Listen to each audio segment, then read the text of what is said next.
11. El compromiso sagrado. Hijo, si quieres amarme bien puedes hacerlo. Tu cariño es oro que jamás menosprecio. Mas quiero que comprendas que nada me debes. Soy ahora el Padre, tengo los deberes. Nunca en mis angustias por verte contento he trazado signos de tanto por ciento. Ahora pequeño quisiera orientarte. Mi agente viajero llegará a cobrarte. Será un hijo tuyo, gota de tu sangre. Presentará un cheque por 100,000 afanes. Llegará a cobrarte. Y entonces, mi niño, como un hombre honrado, a tu propio hijo deberás pagarle. Un compromiso no es una obligación, es una elección voluntaria, una decisión personal de involucrarse en cuerpo y alma en algo. Ser padre o madre es el más honroso y sagrado compromiso que adquirimos con la vida, compromiso que algunos deciden no cumplir, abandonando física, material o emocionalmente a sus hijos, compromiso que otros deciden cumplir quejándose, lamentándose o reclamando a sus hijos por todos los sacrificios, el dinero gastado, el esfuerzo hecho día con día, compromiso que otros, por desgracia, los menos, cumplen amorosamente, aún con todas sus limitaciones, agobios y errores. El dar es siempre en sentido descendente, es decir, desde las generaciones mayores hacia las generaciones que le siguen, y un padre no tiene derecho a reclamar a sus hijos por todo lo que les da. Llamemos las cosas por su nombre. En el preciso momento en que tuvimos un hijo, aceptamos el paquete completo que ello implica, aun en el caso de que el hijo haya sido producto de un descuido o una falla en el método anticonceptivo. Pudiste haberlo dado en adopción. Esta cruda forma de hablar no es más que la verdad, aunque, tristemente, abundan los padres que de mil maneras mandan a sus hijos el mensaje de «me lo debes». Una madre se quejaba diciéndome lo mucho que gastaban en la educación de sus hijos, a lo cual, sin rodeos, respondí que parte de su compromiso como madre era proporcionar educación a sus hijos. Ella me dijo, mi compromiso es darles educación, pero no necesariamente en escuelas tan caras como a las que van ellos. Entonces respondí, esa es tu decisión. Gastar tanto dinero en escuelas es tu elección y no tienes por qué culpar a tus hijos por ello. Explora en tu interior para que reconozcas los verdaderos motivos por los cuales los tienes en esas escuelas, porque es obvio que por amor no es. Fue este uno de esos casos en los que la confrontación trajo resultados muy positivos. Efectivamente, ella reconoció que en parte era por estatus e imagen, también por darles lo que ella no tuvo de niña, así como por fastidiar a su hermana mayor, con la que siempre había rivalizado y que no podía ni en sueños pagar ese tipo de escuelas, y en parte, además, por un interés genuino de brindar a sus hijos la mejor educación posible. Pero entonces, ¿por qué quejarse constantemente con los hijos por ese gasto, cuando hay tantos intereses personales de por medio? Para que dejara de una vez por todas de lamentarse, le sugerí que reenfocara su percepción de la situación, suponiendo que esa gran cantidad de dinero que gastaba era el precio por todos aquellos premios a su propio ego.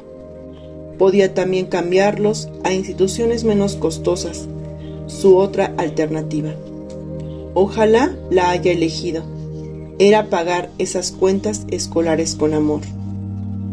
Una cosa es clara, cuando tienes esa sensación de que tus hijos te deben algo, lo expreses o no, sin lugar a dudas, no estás cumpliendo tu función de proveerlos desde el amor, tal vez desde el sentido del deber, la imagen o la incapacidad de decir no, porque hay que saber cuándo decir no a los hijos, pero definitivamente no estás haciéndolo desde el amor. Comprarles unos tenis caros con esa carga de enojo, recordarles día a día lo mucho que te costaron, hacer las veces de espía para observar cómo se van deteriorando y entonces volverles a recordar lo mucho que costaron y así hasta el infinito. Ahora dime, ¿para qué? Mejor hubiera sido no comprarlos. He escuchado tantos reclamos de padres y madres hacia sus hijos. Madres solteras, viudas o divorciadas, reclamando que no se volvieron a casar por sacarlos adelante. Madres amargadas, reprochando que dedicarán su juventud a ellos, desgastando sus cuerpos y sus energías por su casa. También he oído a padres frustrados que casi llevan una lista de lo que han gastado en mantenerlos y lo duro que trabajan en ellos. Padres que siempre dan el dinero de mala gana, acompañado con una retahíla de reclamos, condiciones o amenazas, y a madres que le dicen a la hija que está a punto de casarse o irse de viaje: una los cría, se sacrifica por ustedes, da la vida por ustedes, y de pronto, así de fácil, se van y nos dejan solos. Y he presenciado peores cosas aún, como el caso de esa madre que acudió a una sesión de terapia con su hijo adulto, y cuando él, ahí en la tibia seguridad del consultorio, se atrevió a decirle por primera vez en su vida: «Mamá, te quiero mucho». La respuesta de la madre fue: «Es tu obligación quererme, después de todo lo que he hecho por ti». A su hijo, como a mí, le partió el corazón. Sin duda, todos los padres deseamos que nuestros hijos sean buenas personas, generosos con otros y con los demás, y automáticamente lo serán si primero lo reciben con amor de nosotros, sus padres. ¿Cómo dar algo que no se ha recibido ni siquiera en los años de la más tierna infancia? ¿Cómo aprender a ser generoso cuando lo que se nos dio tuvo siempre el sello de «me lo debes»? ¿Cómo aprender a dar si no recibimos? Pero por favor, no malinterpretes. No quiero decir que les des a tus hijos todo lo que pidan. No quiero decir que jamás les exijas que cooperen y te ayuden, o que no les pidas que reconozcan, aprecien, valoren y cuiden lo que les das y lo que haces por ellos. Quiero decir que abraces amorosamente tu sagrado compromiso de ser padre y que cualquier gasto, sacrificio, renuncia o esfuerzo que hagas en su cumplimiento, intentes hacerlo desde el amor. Lo intentes al menos. Mi experiencia como madre ha sido enriquecedora. He recibido y aprendido tanto de mis hijos que si por ociosa curiosidad me pusiera a hacer una lista de todo lo que les he dado y todo lo que ellos me han dado, seguramente les saldría debiendo. Ser madre, con todo lo que día con día esto implica, ha sido una de las experiencias más importantes de mi vida. Lo he hecho de la mejor manera que he podido, a veces muy cansada, con todas mis limitaciones, mis incapacidades, mis errores, mis dudas, con los dolores y las necesidades insatisfechas que llevo dentro, con mi constante búsqueda de saber más y ser más, con mi luz y mi sombra, con mi alegría, mi intensidad y mi pasión, con mi sabiduría y mi ignorancia, y con muchísimo amor, los momentos de mi vida en que he sentido que amo de verdad, con el amor más sublime, el perfecto, el incondicional, han sido con mis hijos. Gloriosos momentos, breves flashazos en los que he tocado mi alma, ahí donde soy perfecta, y me he dicho con una profunda certeza: esto debe ser el amor verdadero e incondicional. He crecido mucho a través de mis hijos. Sin ellos no sería la persona que soy, y me encanta lo que soy. Se comporta de tal forma. qué hacer con su hijo para cambiar tal situación, y aun cuando les hago ver cómo los hijos pueden ser grandes distractores para no vernos a nosotros mismos, y aun cuando los invito a verse a sí mismos a la luz del tema que estamos revisando, las preguntas acerca de sus hijos siempre son contestadas y respetadas, porque sé que son el reflejo de una honesta intención de ser mejores padres. Efectivamente, los padres nos preocupamos demasiado de qué hacer y cómo hacerlo.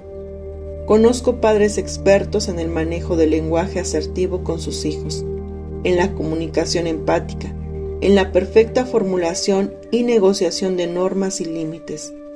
Pero aún con todas esas habilidades técnicas, las cosas no les funcionan.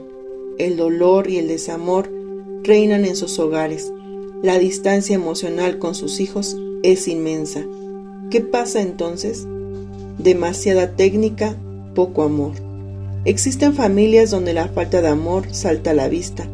Algunos padres usan toda su energía en intentos de solución que repiten una y mil veces, pero no funcionan. Lo que están haciendo estos padres es tratar de resolver el problema en el nivel más externo y superficial, como es el de los comportamientos, pero sin llevar a cabo ninguna transformación en los niveles más profundos, como son lo emocional, el mental y el espiritual. Están demasiado interesados en la parte técnica de la paternidad, mientras que la parte profunda está desatendida. No hay duda, sin embargo, de que los cambios en el nivel de comportamiento son importantísimos y muchas veces van a ser el disparador de cambios más profundos. No quiero negar o minimizar la importancia de los cómo.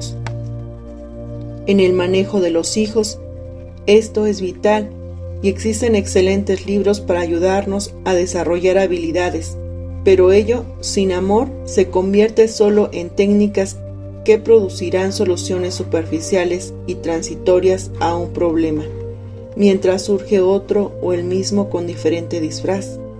Los padres necesitamos trabajar en los planos internos, porque al fin de cuentas, los externos son el reflejo de los primeros. Estoy absolutamente convencida de que no importa cuál sea el problema que un hijo presente, el amor incondicional de los padres será indispensable para resolverlo. No te preocupes tanto porque cometes errores en los cómo. Preocúpate, o mejor, ocúpate en acrecentar tu capacidad de amarlos. Es posible hacerlo. Trabaja duro en ello y todo lo demás vendrá por añadidura. Porque un padre que ama profundamente a un hijo sabe por intuición qué hacer y qué no hacer, cuándo dar y cuándo pedir, cuándo ayudar y cuándo dejar, cuándo hablar y cuándo callar, cuándo retener y cuándo soltar. Y cuando un padre no sabe qué hacer, se centra entonces en su corazón y le pregunta al amor. Y el amor siempre le responderá. No importa qué error cometa, su impacto sobre el hijo será suavizado por el amor, porque los errores que un padre amoroso comete no dejan esas dolorosas heridas que tanta gente va cargando por la vida. Recuerdo algo que dejó una imborrable huella en mí. Sucedió hace unos 8 años en la sala de espera de un consultorio. Frente a mí se encontraba sentada una joven madre. Era obvio por su aspecto y su lenguaje que se trataba de una persona humilde, sin preparación académica, pero a la cual desde entonces he querido parecerme, aunque sea un poco. Su hija de unos 8 o 9 años padecía una enfermedad muy notoria a simple vista, una desviación de la columna vertebral que aún a su corta edad ya había provocado un importante grado de deformación en su cuerpo.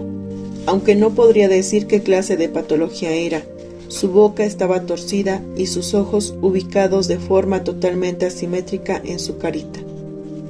Lo esperado desde un punto de vista fríamente psicológico sería que esa niña presentara ciertos rasgos de personalidad como inseguridad, timidez, hostilidad e incluso sería comprensible si tuviera síntomas de agresividad e incapacidad de socializar, producto sin duda de ir por la vida con esas diferencias físicas tan notorias que por lo general animan crueles bromas de otros niños y las miradas punzantes de la gente. Pero para mi sorpresa, encontré en esa niña a la criatura más dulce, amorosa y luminosa que he conocido. Sigilosamente se acercaba a cada una de las personas que estábamos en esa sala de espera. Gracias a Dios, incluyéndome a mí, dedicándonos unos minutos para preguntar: ¿está usted enfermo? ¿De qué? ¿Le duele mucho? Y luego expresaba su compasión de la manera más hermosa que he visto. ¡Ay, pobrecito! Pero pronto se va a curar. Sana, sana, colita de rana. Y finalmente contaba brevemente su propia historia, y que estaba ahí porque un doctor muy bueno le iba a hacer una operación. Todos, absolutamente todos los que la veíamos, estábamos fascinados. Esa niña rompía mis esquemas, y yo en secreto me preguntaba cómo era posible que una niña con toda esa deformidad física fuera como ella, y mientras más la veía en acción, mayor eran mis interrogantes. Pero al voltear a ver a su mamá, todas mis dudas y cuestionamientos fueron contestados. Nunca he visto a una madre mirar a su hijo de la manera en que a ella lo hacía. Su cara, toda reflejaba tanto amor y luz, sonreía levemente y sus ojos brillaban de amor, mientras observaba a su hijita interactuar con la gente y de vez en cuando, con una dulce y aprobatoria voz le decía: «Ya, hija, deja al Señor en paz». Entonces, la chiquilla corría a abrazarla efusivamente y le decía: «Te quiero», en las formas más graciosas y hermosas imaginables, para luego volver a platicar con el siguiente paciente. Entonces entendí tan claro como ningún libro me lo hubiera podido explicar, que la diferencia entre un niño feliz y psicológicamente sano y un niño infeliz y enfermo son la aceptación y el amor incondicional de sus padres. Amar y aceptar incondicionalmente a un hijo no significa permitirle todo, no ponerle límites, no alzarle nunca la voz, no ser firme, no experimentar jamás sentimientos como el enojo o el resentimiento, sino más bien significa amarlo como es, aún en los momentos en que te encuentres verdaderamente molesto con él, y aunque tu cuerpo, tu voz, tu respiración, tus gestos y tu energía estén mostrando esa molestia, ahí en el fondo, en tu centro, está tu amor por él, y tu hijo lo siente desde su centro y responde a él, porque quien se siente amado está más abierto y dispuesto. En el capítulo 5 hablamos del rechazo y cómo, ya sea que se exprese o no, el hijo lo siente, lo sabe de una forma muy visceral, lo percibe en cada interacción de la relación. También comentamos que cuando un hijo con frecuencia reclama «no me quieres» o «prefieres a mi hermano», realmente está percibiendo esa verdad. Y aunque el padre se pase la vida asegurándole lo contrario, el hijo no lo cree, simplemente no se convence, pues ocurre igual con el amor. Puedes hacer lo que sea, decir lo que sea, equivocarte de la manera que sea y tu hijo siempre percibirá tu amor. Hace 3 años, mientras estudiaba un entrenamiento para terapeuta en el alcoholismo y adicciones, tuve el privilegio de conocer y trabajar con decenas de adictos y conocer sus historias alrededor de esta enfermedad. Si bien la adicción es una enfermedad primaria que no se deriva de otras con componentes de tipo genético, orgánico, psicológico, familiar y social, se ve fuertemente impactada por aspectos mucho más profundos, como el sentido de la vida, la espiritualidad y, por supuesto, el amor o el desamor. Lo que descubrí repetidamente en esas dolorosas historias fue la profunda e importantísima influencia que ejerce en el proceso de recuperación del adicto, el amor de los padres y familiares, aun con todo el dolor, la impotencia, el enojo y la frustración que puedan sentir. Si bien es cierto que la recuperación de un adicto depende solo de él y de su propio deseo, determinación y compromiso para salir adelante, creo realmente que el amor de sus seres queridos le ayudan sobremanera. Este comentario no tiene ninguna base de investigación científica o estadística, y solo muestra mi propia percepción y mi propia opinión al respecto. Reducir, pues, la paternidad a un conjunto de técnicas, fórmulas y comportamientos es ignorar el poder curativo del amor. Es tan grande el poder saludable del amor que la Madre Teresa, los médicos y las enfermeras se ahorran con él la transmisión de la enfermedad contagiosa. El doctor Jerry Jampolsky, por ejemplo, fue enviado a un hospital de tuberculosis durante su internado. Un día fue llamado porque una enferma sufría una congestión pulmonar y un paro cardíaco. Estaba sangrando por la boca. No obstante, decidió darle respiración boca a boca. Las enfermeras le advirtieron que se iba a contagiar. Él siguió adelante. Nunca se contagió. Así descubrió que él no sería vulnerable mientras hiciera las cosas por amor. Si esto hace el amor en el cuerpo físico, imagina lo que hace en otros niveles. Cuando hablo de amar incondicionalmente a un hijo, no me refiero a ese erróneo concepto del amor, según el cual amar es estar siempre sonrientes, siempre dispuestos. Amar es mucho más que eso. Amar a tu hijo significa que puedes sentir y mostrar todos tus sentimientos, tu amor, así como tu enojo, tu aprobación, tu desaprobación, tu alegría y tu tristeza. Significa saber cuándo ayudarle y cuándo dejarlo enfrentarse solo a una situación. Significa respetar inmensamente su propio camino sin entrometerte más de lo que te corresponde, sin intentar allanárselo y facilitárselo, o peor aún, modificárselo. Significa que entiendes cuando su alma ha elegido vivir una experiencia y le permites vivirla porque tienes la humildad de saber que aun siendo su padre, ignoras en gran medida los motivos de su alma, los planes que el Ser Supremo tiene para él y el sentido profundo de la vida.